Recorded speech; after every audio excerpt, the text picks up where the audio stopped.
Can everybody hear me?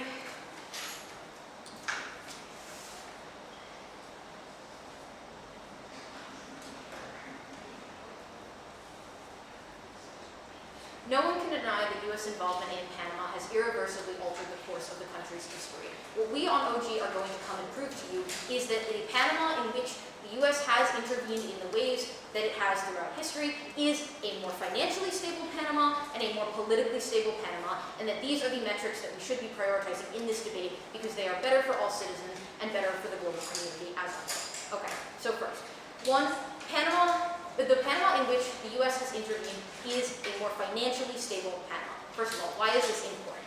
Financial stability is a significant outcome for how well a country does on the global stage.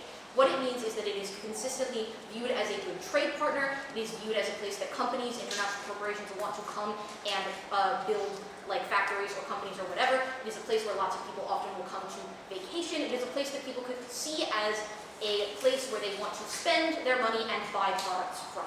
This is good for a country, particularly a country that is small, and particularly a country that has historically been a victim of colonialism or imperialism, as Panama historically has. So, Panama specifically does benefit from this perception of itself as a financially stable place. Why is its financial stability because of the U.S. then? Two main reasons. One is the currency.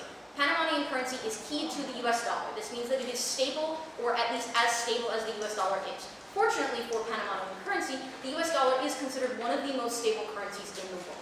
It is a currency that pretty much all other currencies are compared to, and it has maintained, even through significant crashes like the 2008 stock market crash, a level of stability that most other currencies do not hope to attain. So for a small country like Panama, the US is one of the best actors that it could potentially be keyed to in terms of its currency because of the stability of the US dollar. This provides us with the impacts that I described earlier of its status as being perceived as a financially stable country. So then, the second reason is because of the Panama Canal. Panama is unique in that it has the particular location in the world that it is positioned in, right? Not right now.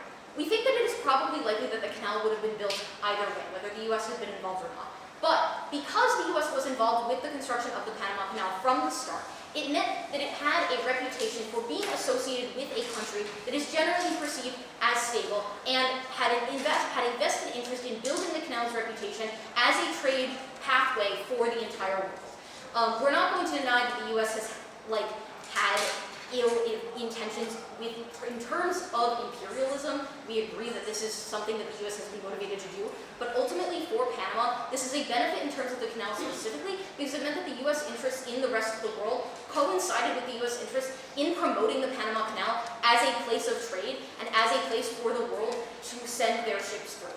That means more trade for Panama, it means more ships passing through, it means a whole industry becomes built up around the canal, and it spawns the tourism industry for the Panama Canal specifically, which is something that many people have on their bucket list to see. You get a lot of tourism from that. That is good for the economy. So ultimately, our impact here is that you have a Panama that has a stable currency because it is keyed to the US dollar. This is probably the most stable currency it could be keyed to, and there is no guarantee that a Panama with a currency that is not keyed to a stable other currency would have the same financial stability or the same reputation that US involvement in the area has provided. So the US's involvement, not right now, the US's involvement has ultimately made Panama a more financially stable place, and this would not have been able to be replicated with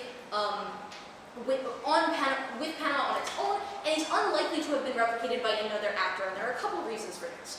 One is that most other actors in the region did not, I think it's hard to say that there is a good actor that has come in from outside of Central or South America and become involved in the region with completely noble intentions. I think it's fair to characterize most external actors as having negative intentions within the region, but when you look at other countries that have not had the same type of involvement that Panama has from the US specifically, either they had significant destabilization, which did not occur because the US had a vested interest in maintaining the financial stability of Panama for its own interest, which again is not a morally good thing, but ultimately has this benefit of providing this financial stability for Panama. Or you have countries that do successfully shake off their imperialistic or colonialistic other countries, and then have a much harder time getting on their feet because they're perceived as unstable, they're perceived as not being great places to start corporations or send money or anything like that. So then, yeah, I'll take back half right now. Any country can peg their currency to the dollar in the way that Ecuador did without that much US involvement. What you actually have to defend is the imperial methods that the United States use, as well as decades of reaping the majority of the financial benefits from the canal at the expense of the Panamanian people. Yeah, sure, okay. Again, we're not saying that US involvement has been 100% wonderful, but when you look at ultimately in the region, there are other places where the US has gotten involved, or where the currency has been keyed, but we think that the specific involvement with the canal, at the very least, is unique to Panama and is not something that that other countries have been able to replicate, and so US involvement there has been irreversibly a positive thing for Panama. So our second point then is that US involvement in Panama has made the country more politically stable. Why is this important? We think that financial and political stability do sort of go hand in hand, but ultimately, political stability is probably the thing that has more of an impact on how the country interacts with other countries, and also has a significant impact on how its citizens are able to live their daily lives. We think that perception of the U.S. is generally of the U.S. as a stable and powerful actor. Obviously, there are a lot of things that the U.S. has done that are not good, but other countries on the global stage do tend to perceive the U.S. as a middleman, as a country that reaches out to other countries and brokers peace deals, etc. And so Panama having an association with the U.S. means that it is sort of under the U.S.'s quote-unquote protection, in that other countries are less likely to go after Panama specifically because they know that if they do, the U.S., because it has a vested interest in the region, is likely to defend them. And that is unfortunately why we justify the imperialistic methods that the U.S. has used in its involvement in Panama, is that if the U.S. had a different kind of involvement in Panama, it would not be incentivized to protect it in the same way, and that means that Panama would not have reaped the same benefits from the U.S. involvement that we are claiming here. So ultimately what we get is a more financially and politically stable Panama that is more successful and perceived as a good actor on the global stage. Thank you. Prime Minister, for a fine speech, called the leader of opposition to the case of the damage.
I'm going to start by addressing the arguments that get out of opening opposition. And I want to flag up top that I think most of them are not really comparative. I don't think that opening opposition does a super good job of dealing with the what the actual world looks like without U.S. involvement in Panama. And we'll go through the arguments one by one and explain how this is the case. So the first thing they give us is that the Panama Canal is built anyway.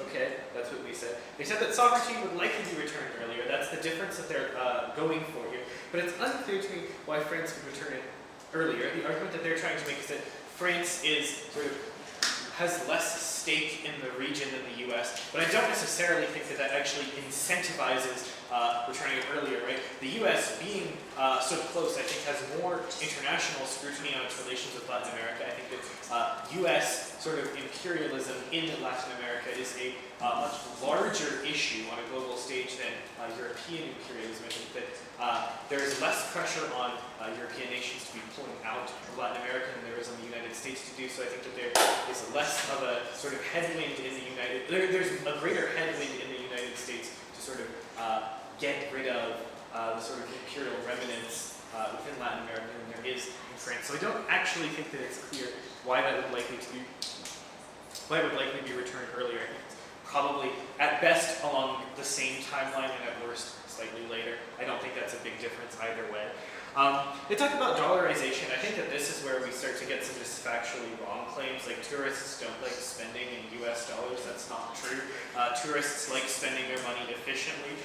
Tourists who come from wealthier nations to Panama will find that things are significantly cheaper here. It doesn't really matter what currency you're spending. What matters is how far your dollar goes if you're a tourist, and it goes significantly farther in Panama than it does, for instance, in the United States. And I think that that's really an important thing. I think that tourists also prefer the ease of a familiar currency. If you get US dollars in Panama, you can spend them almost anywhere. You can exchange them almost anywhere. It's just slightly more convenient. That's not a big impact, but it is a reason why tourists might prefer USD.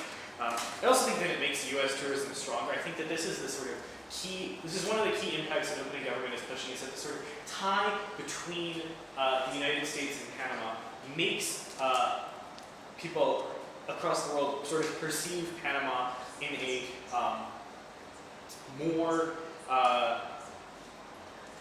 touristic sort of sense. It makes it feel more accessible to the Western world. I think that actually increases tourism rather than decreasing it. I think that there's a certain amount of implicit bias that people have against going to Latin American countries that is somewhat ameliorated by the tie to the United States that we have here. Then to talk about the Darien Gap, I think that it's sort of ridiculous to claim that the U.S. government is the reason why the Darien Gap is a problem. The Panamanian government doesn't want people traveling through the Darien Gap. The Panamanian government wants to close its borders, right? It wants to prevent migration because there is, massive problem with human trafficking. There's a massive problem with drug cartels, with gangs, and I think that the Panamanian government is not really incentivized to create a humanitarian highway, as the opening proposition is suggesting. I think that it's much more likely to close its borders and to just sort of leave the region to continue in its current state, to possibly get worse once the border is closed. Yes. Joe Biden literally stopped the Panamanian government from a proposal they actively had to do a humanitarian I don't. I don't know about the particular proposal that you're talking about. I don't see like structural reasons why it is likely to pass. I think that's what you need to prove that point. There is you need some sort of reason why the Panamanian government, free from U.S. influence, free from all historical U.S. influence, is unlikely to pass that. I think that you just simply haven't met your burden here. Maybe you'll do it in the DLO.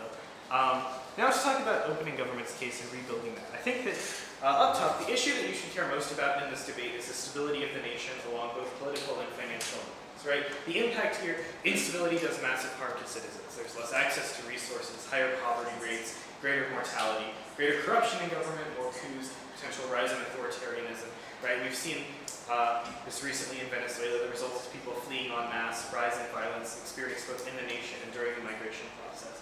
So we think that overall, political stability, economic stability is incredibly important, probably the most tangible thing that directly impacts citizens' lives. And we think that that is the most important metric on which the debate should be weighed. We think that the good done for governments, for powerful actors, is only so good as the good that's passed on to the average person. So it's really a matter of what best affects Panamanian citizens. And we also think that most benefits that opposition team might try to push just aren't accessible without stable government, without stable economics, right?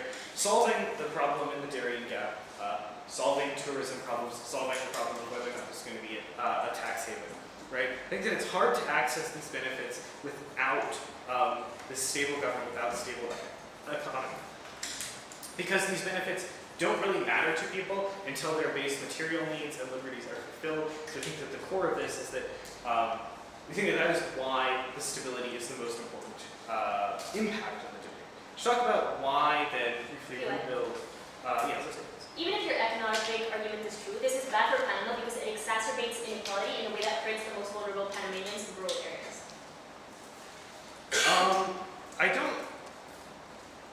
I think that the question of economic instability, again, it's a question of where's the comparative here. Like, obviously, U.S. investment, obviously, in any sort of capitalist country, there's going to be massive inequality. How does the U.S. involvement exacerbate that? Unclear. I think that the key to financial stability, more so even than U.S. currency dollarization impacts on the tourist industry, is that there's just a greater investment from wealthier nations, right? I think that wealthy nations see that the U.S. has significant economic involvement in Panama, and then other countries recognize that the U.S. is massively incentivized to keep the dollar stable, is massively incentivized to keep the Panamanian economy stable because it has investment here. I think that draws more foreign investment in, right? It makes Panama seem a place where other countries can safely invest, and that draws in greater investment, which brings an influx of wealth to Panama. Question of distribution, I think, is likely symmetrical in terms of whether or not it's going to be distributed fairly. That doesn't matter as much. I don't think the U.S. government really cares too much on a day-to-day basis how that money actually works. And then I think the other question, similarly, that involvement makes it seem more politically stable.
economic benefits and diplomatic benefits to Panama, and we think that in the absence of the US, it would have been significantly harder to build the canal. Note, this is not a knife to OG.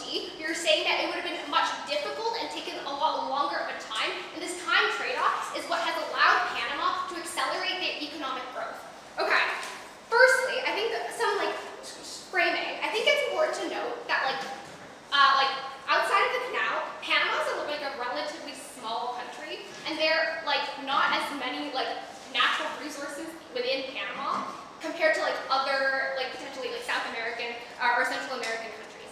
I think what this means is that the Panama Canal uniquely has been a catalyst for economic activity and economic growth within Panama, and we're going to prove to you why we think that it would have been significantly harder to build a canal without the US. A few mechanisms. Number one, it was just very, very expensive to build at the time. The US paid for it in its entirety, and we think that without the US paying for it, it's number one, very unlikely that Panama, the country itself, would have been able to pay for it. So we would have had to have a second actor, or an outside actor doing it anyways. And we think secondly, because the US controlled that piece of land of the canal, it made it very easy for the US to facilitate the construction and the development as well as funding for that for the canal. So it was built in a very reasonable amount of time in a very efficient manner. Secondly, we think that at the time of when the Panama Canal was being considered, there were also alternatives being considered. Note that there are shipping routes in other parts of the world, through the Horn of Africa, for example. Other countries within Central America were also considered for some type of canal, like Nicaragua. We think that there were also considerations of building a trade route instead, rather than a canal, and it didn't need to be in Panama. So there were a lot of alternatives presented on the table, and we think that because the U.S. uniquely controlled that piece of land and had the money to do so because of the unique U.S. involvement, the canal ended up getting built within Panama, uniquely because of the U.S. involvement. And thirdly, we think the technology was just very advanced for its time. I don't really know how the engineering works, but the locks in the water, it seems very complicated. I'm sure that maybe the canal would have been built eventually, but it probably would have been many years down the line when Panama had that had the engineering capacity to do so. And we think that the time trade-off is very crucial here. So why do we think that it's very why do we think the Panama Canal being at that time when it was built, why was it so good for Panama? We think it essentially, no thank you, accelerated the growth of the Panamanian economy. Why do we think this is the case? So number one, obviously this became a major trade route in the world, and we think that a lot of ships passed through, which sparked economic activity in the area. But secondly, we think this led to a lot of foreign direct investment in countries outside of Panama, investing in Panama City, because they saw this as a very strategic location to expand their businesses because they saw the potential economic activity driven by the canal.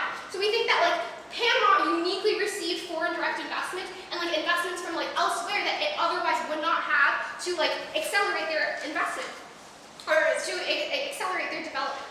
We think that in the absence of the canal, what would have happened in Panama is that Panama would have developed at a much slower pace, and we think this it would have followed a more traditional path of development. The issue with this is, no thank you, the traditional path of development is going from a primary to secondary industries to tertiary industries. But Panama uniquely does not have that much land to begin with to do things like agricultural activities. It doesn't have that many natural resources or commodities that it can trade. So we think that Panama's economic growth would have been far slower without the canal in place. The canal brought in investment and it brought in economic activity worldwide, and we think that this economic activity is good because it improved the quality of life for Panamanian citizens. Recognize that, I think CO had a POI where they talked about how there's massive economic disparity within Panama. Yes, this is true, but this is true for a lot of Central American countries. We think that in the case where the canal was not built,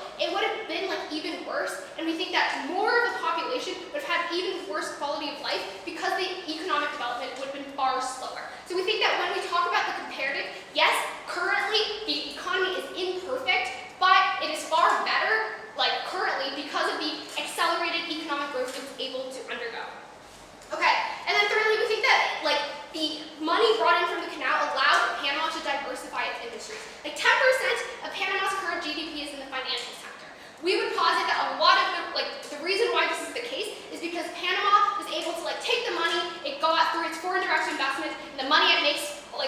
ships passing through the canal to invest in other areas and develop other industries to make it less reliant on canal activity currently.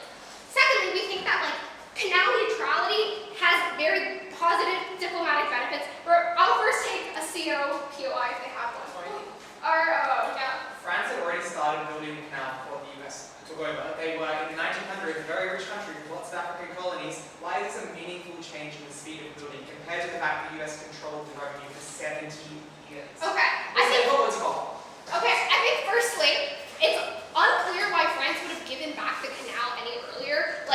The canal is very economically strategic. I think France would have kept it for just as long, if not longer. Secondly, this brings me to my point about canal neutrality, right? We think there are unique diplomatic benefits. We think that Panama is perceived as a neutral actor in facilitating global free trade, and that Panama is benefits from this canal neutrality. So canal neutrality is just it can't be used for diplomatic or political reasons. Panama cannot deny countries from using the canal, but that also means that other countries can't attack Panama for their canal. And we think this is uniquely able to happen because there's a clause in this neutrality thing that says that no military is allowed in this canal except the US one. And we think that the US military having the ability to make this canal neutral is what keeps it neutral. We think that without this means that countries would attack Panama, including countries that our opposition wants to talk about, would have attacked Panama because it was so strategic. And we think that France uniquely is so far away, it's on the other side of the world, and France uniquely would not have put in this would not be willing to use their military to protect the canal neutrality. So we think canal neutrality is uniquely important, and it has allowed Panama to gain diplomatic benefits. On to propose. Government before a fine speech. Member of opposition to extend the case for the bench.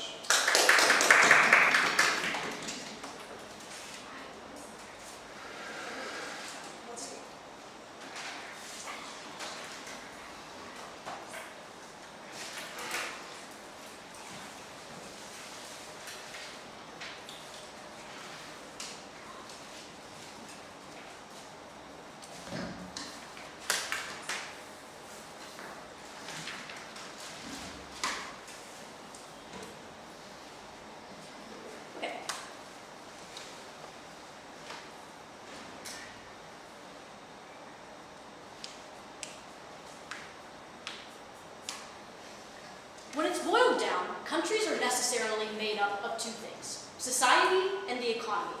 Our extension from CO is going to be very simple, explaining to you why both Panamanian society and the economy has been exponentially harmed by the US's mass involvement with the canal.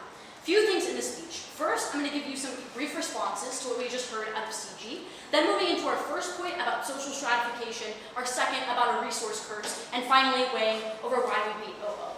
First thing I want to do then is why we think that CG does not take this debate. They give you a few things. The first is that the canal would have been built way slower. They spent a lot of minutes of their first speech talking about this. To be honest, that's fine characterization. We don't really have a very big stake on this debate and this clash about whether the canal would have been built by France or by another country or slower. I think our arguments work on both sides. Second thing they tell you is that the canal is the only thing that would give Panama money that it has gotten and resources that it has gotten, because it doesn't have, for example, some resources that other South American or Central American countries might have. I think that first, that's just not that. First of all, that's asserted, and also I think that just looking at Panama, it's probably very clear that they do have some resources, right? Which is to say that they have, for example, mass amounts of rainforests that could have definitely been used to get wood, etc. But second, also, Panama is a tropical area. They certainly at least have the resource of being able to satisfy tourists who love tropical areas. The final thing that they tell you that I think is important for our case is that they think that diversification of Panamanian economy exists in the status quo. First, I think this is an assertion, but second, I also think that diversification does not equal to spending a very small amount of your GDP or your money on a very few amount of industries and spending the vast majority on something else. That is the reality of the status quo. But a final at their highest ground of response, which is that any diversification that exists in the Panamanian economy right now has only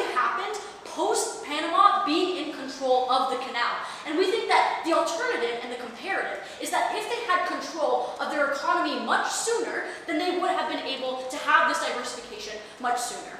First point then on social stratification. I think there have been 3 steps that have stratified Panama socially through the U.S.'s involvement. The first is intense U.S. intervention meant the westernization of elites in Panama, which I think is true for 2 reasons. First, because local elites are the first individuals who likely make deals for their own businesses with the United States, which means that they're much more closely tied in their pockets to elites in the United States. The second is because of media imperialism, which is to say that obviously if the US is massively involved in a country, they are also bringing parts of their media and their culture. For example, Hollywood, movies.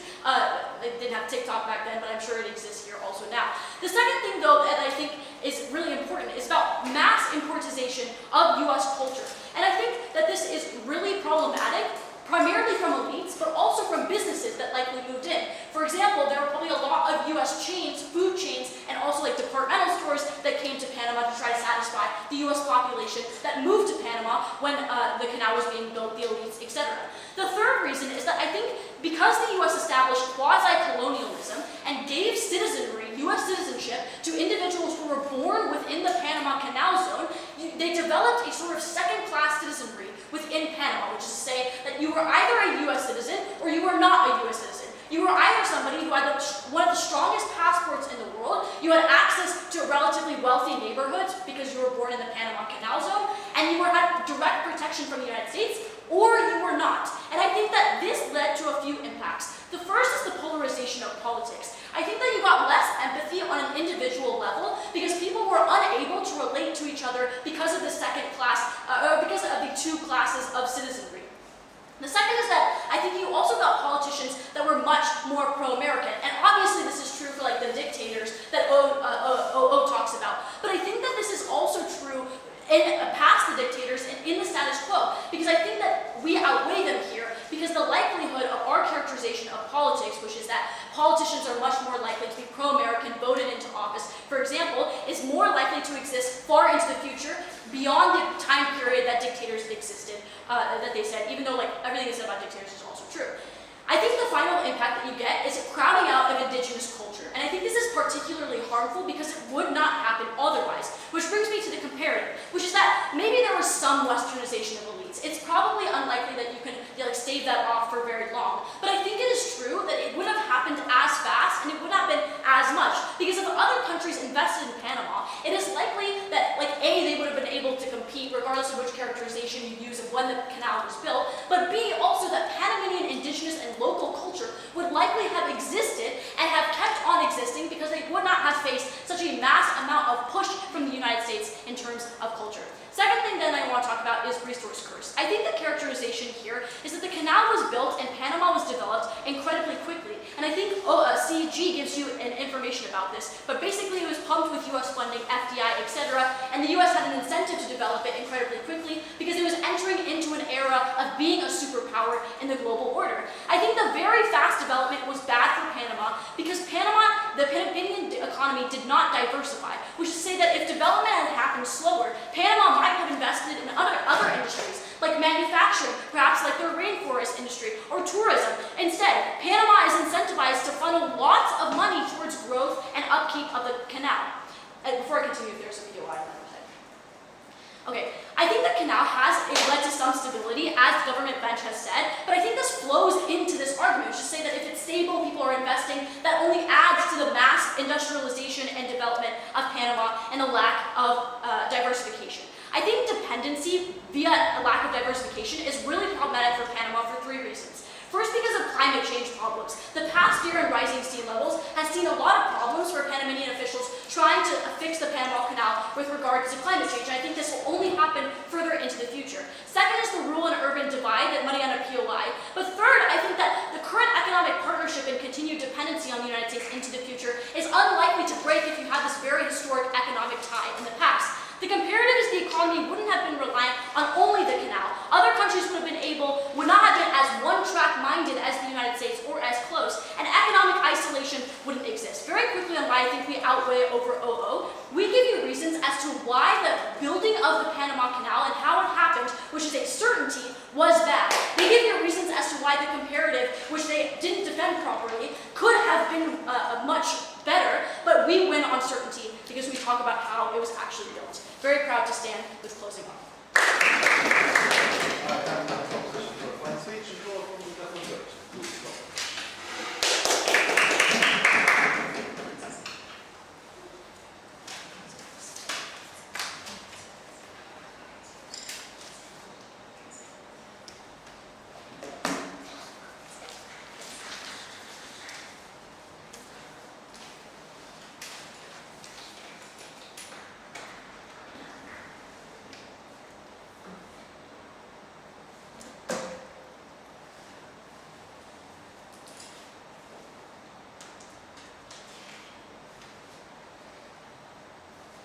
My speech will start in 3, 2,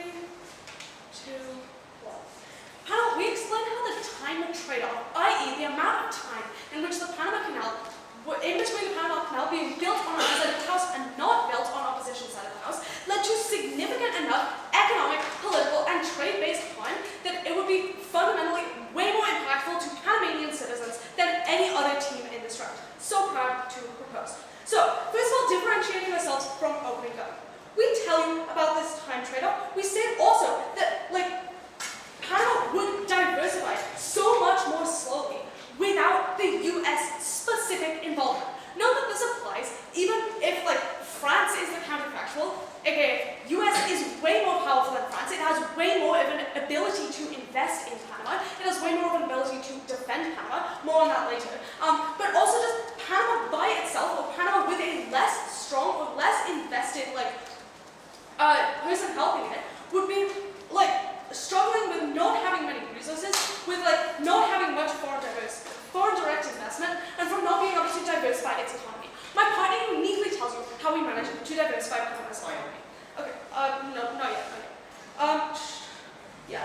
We also note that OG talks about how political stability and how stability from the US. We actually explain why this is true by explaining things like the canal neutrality and how the US is actually outlined to be helping Panama.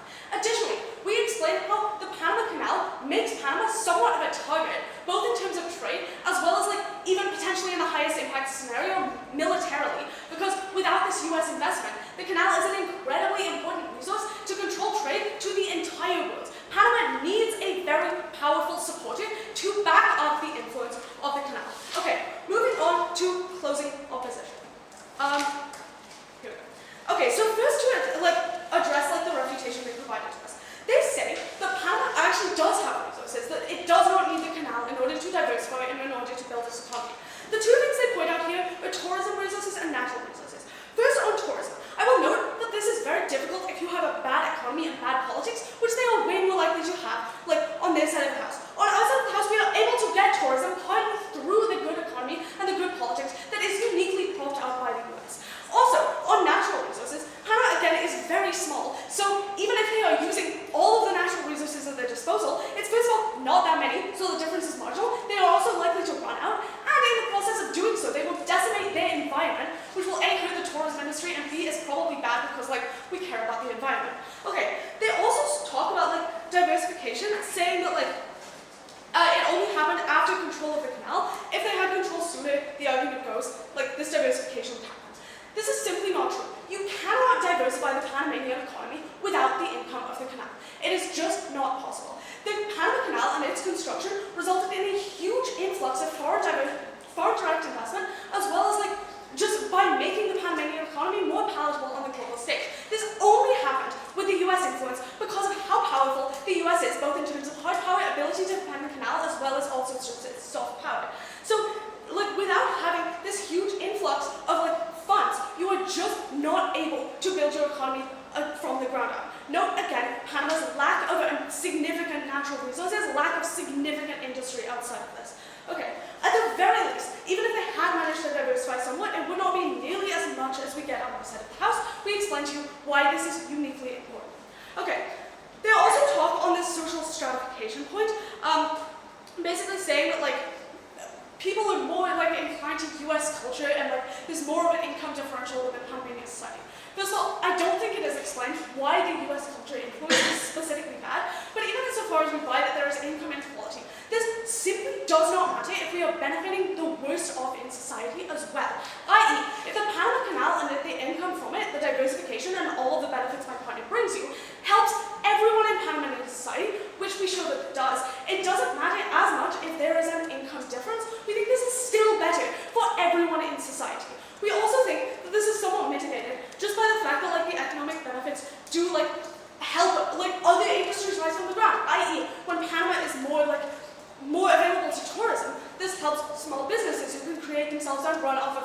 souvenirs to tourists, all of the souvenirs that look the exact same in the shop or whatever.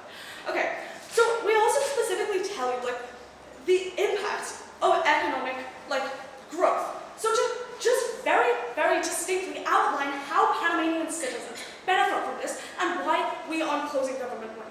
Okay, so the impact of economic growth is essentially just that it will like trickle down throughout society. That if you have your overall economy being better, it means that the infrastructure you build is better. It means that the wages are higher. It means that there are going to be more jobs and more like good jobs which allow people to rise in the ranks in society. I.e., the US and its investment provides Panama with like the kind of jobs that actually allow people to rise in society, to break out of any kind of like social barrier that they are facing. At the very, very least, we achieve more of this on our side of the house. This also provides people with the ability to spend money elsewhere. Note, this is helped by dollarization as well, because people are now able to move abroad, to invest abroad, to become more part of the global economy. We think this is overall helping everyone in Panama. Exists even with inequality. What is the alternative to this? The alternative is a huge reliance on natural commodities, which causes enormous volatility, which causes both recessions economically and political harms. I'll take one minute. The Panama Canal is beneficial to Panamanians when they control it. Because giving it to Panama would have meant additional costs to the dominantly US businesses that move through it, the US uniquely held it for 70 years. Please The wait. point is the Panama Canal either would not have been built or would have been built significantly slowly without it. Note, all of these impacts that I'm talking about apply throughout the time difference between when it is built by the US on our side and when it is built by like France or whoever on your side, which will be a lot slower. So the extent of time in which all of these benefits are happening is the delta by which we win this debate. Okay, finally to address opening. So they talk about this Darien Gap crisis. First of all, please note, this would happen anyway. Migration is always going to be happening because Panama is the chokehold in Central America. Anyone going from South to North America goes through Panama. The Darien Gap is a jungle. You cannot just build infrastructure. The only way for you to build infrastructure in the Darien Gap is with significant funding, significant political capital, which Panama by itself does not have. The US at least give them a better chance at having this. I do also want to note, they talk about this tax haven status. I think the tax haven is actually causing an influx of FDI to Panama, so it might not necessarily be harmful. It is again benefiting investment and the economy overall, and therefore the citizens. Proud to propose. And for a fine speech, call from the opposition votes. Please, David.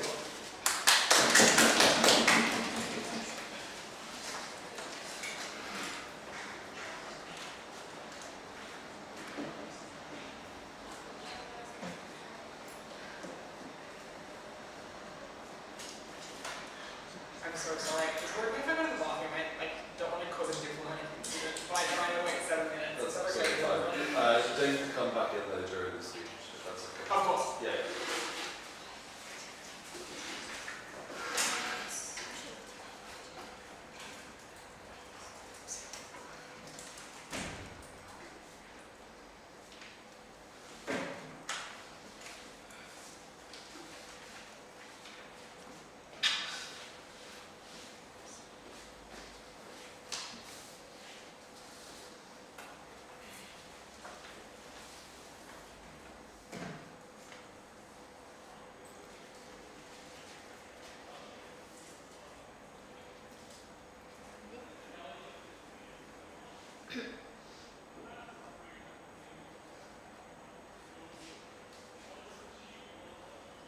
The Latin American curse is defined by decades of sluggish growth and persistent inequality, where cities like Panama City host international firms in high-rise buildings while the majority of the population and ethnic minorities struggle under the poverty line.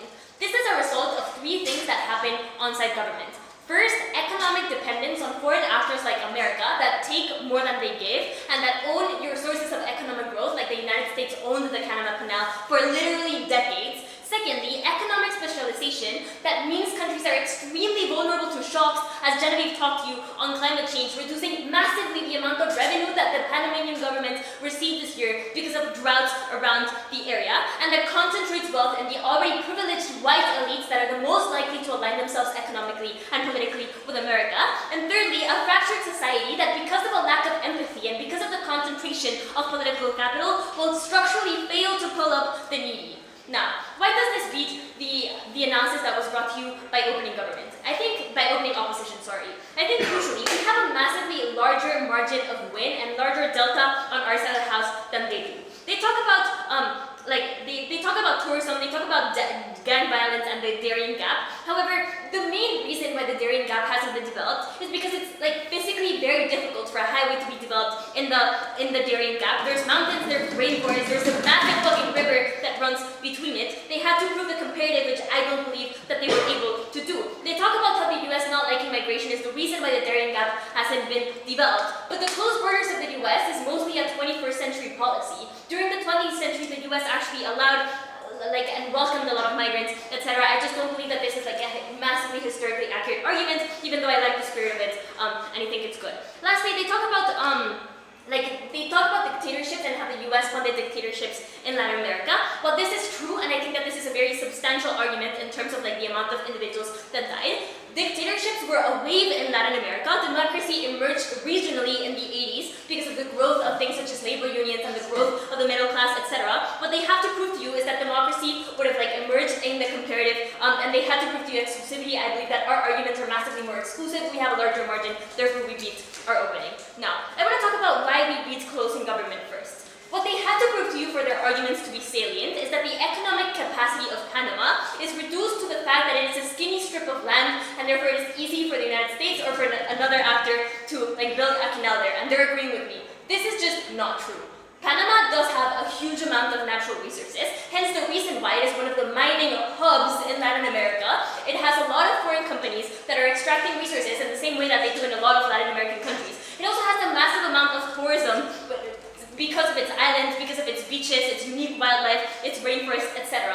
These are things that would have likely developed anyway because they are part of the economic capacity of the country. For their argument to prove to you, they actually had to address these things. Lastly, they tell us that diversification in the economy of Panama only happened because of the money of the Panama Canal. First, they don't prove the capacity to access this money in the first place. Insofar as the United States owned the canal, the United States decided which boats could go through. They don't actually prove where this revenue comes from. But even if they barely prove capacity, they don't prove the incentive for the economy to diversify, which is what Genevieve talks about in her speech. We tell you when politicians are lining their pockets with deals that they make with the United States companies, they are likely to be pro-American and they are likely to not really give a fuck about tourism or mining or all of the other economic activities that Panama could be doing. Secondly, we talk about when there's a westernization of elites that are also economically benefiting from the canal and economically benefiting from this investment, then the political power in Panama doesn't want economic diversification, therefore it happens way slower on their side of the house as opposed to our side of the house. I think this is really, really bad. Second argument that they bring is this notion that like canal neutrality is really good because it promotes safety in Canada. I think supply chains matter to everyone. This is something that we saw through like the Russia-Ukraine war. This is something that has been true historically. If a canal existed, people are not going to bomb the canal because I want my boats to go through the canal so that I can sell my goods like on the other side of the American continent. I don't believe that this was an exclusive benefit that they were able to prove. But now, I want to talk about why I think the policy of economic isolation massively hurts Panama in a way that outweighs the very poorly mechanized benefits that they bring you inside government. Note that this analysis is going to apply to both closing government and opening government. I think that crucially, the comparative on our side of the house is one where you have a multiplicity of sources of investment, and this is crucially better for the economic growth that you have in your country. Why is it more likely that there's a multiplicity of investment in Panama? First of all, in terms of historical context, the involvement of America in Panama happened after World War I, where the United States was establishing itself as a global power, then it intervened itself with like the Cold War, etc., which means that there was an existential deterrent for other countries to engage in Panama, because the United States sort of had a monopoly of violence over the global sphere at that end. To that extent, the American intervention and the American presence in Panama itself necessarily crowded out investment from other sources, which I think was very, very bad. Secondly, I think because of theory of trade, in the absence of this happening, then there would have been other countries that would be interested in Panama because it has mineral resources, because of like its unique geography, etc., etc. Why is this very, very important? I think because if you have a competition of multiple investors, they can invest in different aspects of your economy, you get better goods, better terms of trade because you're competing against each other for your attention, etc., and you own your fucking canal. Yes? other countries were not investing in other countries in Central America at this time, why specifically would they go towards Panama? Why, like, the benefits that Thank you. Panama I think that's an assertion, first of all. But second of all, I think I give you mechanisms as to why, like, it's likely that there's multiple sources of investment. And I think our comparative is also one where the United States is less aggressive in the way that it invests in Panama, which means that this investment happens slower, and so it allows for more economic diversification in the way that the economy develops. I think that that is really, really important. Lastly, I want to address opening governments more directly beyond this analysis of, like, isolation. I think that I think that they had to prove to you why, like, the way that they analyze their argument is by saying right now there's a lot of tourism and there's a lot of investment, and that is sort of the way that the Panamanian economy has grown, and the US intervened, therefore it must be a causal relationship. But they actually had to prove to you this causal relationship, which I don't think that they do, which very much harms their ability to actually access their impacts in terms of, like, economic growth and in terms of political stability, etc. They don't prove that these are inherent in the policy, the specific policy that the United States had. At the end of the day, we have a way more sustainable way for Panama to develop economically. I think we have the biggest margin in this debate, and we have the strongest mechanisms, and for those reasons, very proud to be on top. Any opposition for a final speech? And everyone voting in the debate, leave, shake hands, make friends, that would be fantastic.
Thank you.